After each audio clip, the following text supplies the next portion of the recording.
რელიგიური კონფესიის წარმომადგენლები არათანაბარ მიდგომებზე ლაპარაკობენ. მათი თქმით, გაუგებარია, რატომ იხსნება შეზღუდვები მხოლოდ ახალ წელსა და მართლმადიდებლური შობის დღესასწაულზე, როდესაც ქვეყანაში სხვა რელიგიებისა და მრწამსის ადამიანები ცხოვრობენ. კონფესიების წარმომადგენლები ამბობენ, რომ მთავრობა ახლაც იმავე შეცდომებს უშვებს, რასაც შეზღუდვების პირველი ტალღის დროს.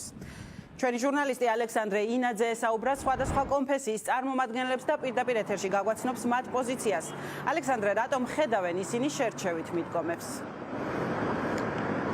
სხვადასხვა რელიგიური კონფესიის წარმომადგენლების უკმაყოფილება გიორგი გახარიას მიერ დაანონსებულ ხელახალ შეზღუდვებს მოყვა, როგორც იცის მაყურებელმა 28 ნოემბრიდან სხვადასხვა შეზღუდვები ხელახლა ამოქმედდება, მათ შორის არის მოქალაქეების ღამით გადაადგილების შეზღუდვაც. ამ შემთხვევაში გამონაკლისი არის მხოლოდ ახალი წლის 31 დეკემბრის და შობის 6 იანვრის ღამე, რამაც გამოიწვია სხვადასხვა რელიგიური თემის წარმომადგენლების უკმაყოფილება. ისინი განმარტავენ, რომ ქვეყანაში არიან ადამიანები, ვინც მაგალითად შობას 25 დეკემბერს აღნიშნავს. გარდა ამისა, წლის ამ მონაკვეთში არის სხვადასხვა რელიგიური თემის დიდი დღესასწაული და ისინი მთავრობას ყველა რელიგიური კონფესიის თანაბარ პირობებში ჩაყენებას თხოვენ.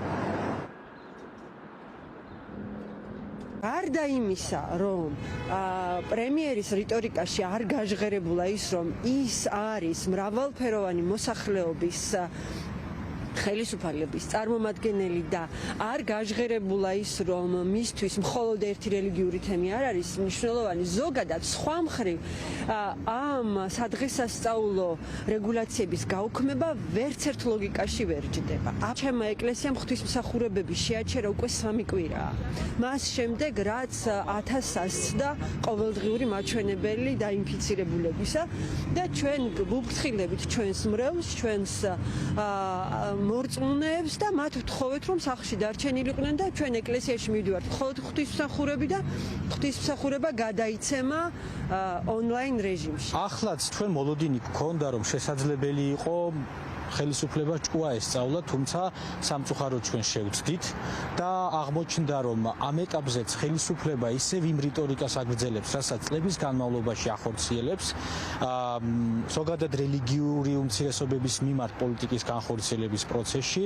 მას არ აქვს მინიმალური კომუნიკაციაც კი და იქ, სადაც კომუნიკაციის ფორმები თითქოს ჩნდება, ეს არის მხოლოდ და მხოლოდ ფასადური.